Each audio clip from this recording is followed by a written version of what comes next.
Welcome to the Banker Lamp. Please enjoy the video.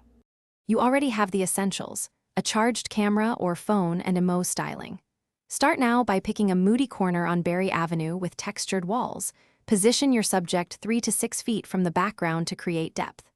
Once framed, switch to manual or pro mode, set ISO 200-800 depending on light, and choose a wide aperture like f/1. 8f/2. 8 for shallow depth. Make sure the subject's expression and posture match the emo vibe before taking test shots. Once done with your initial frames, refine lighting to emphasize mood.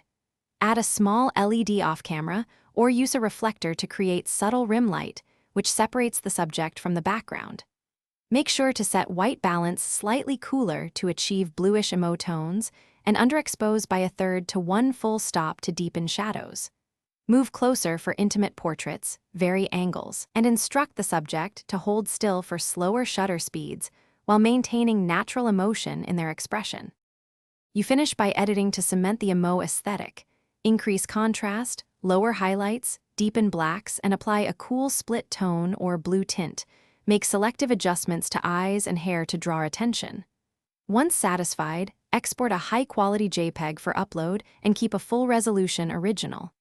If things go wrong, try this troubleshooting tip. If images look flat, slightly increase exposure by 1/2 to 1 stop and add local contrast or sharpening to restore punch. Then re-export and compare versions. Thanks for watching. If this was helpful, leave a like and consider subscribing. See you next time.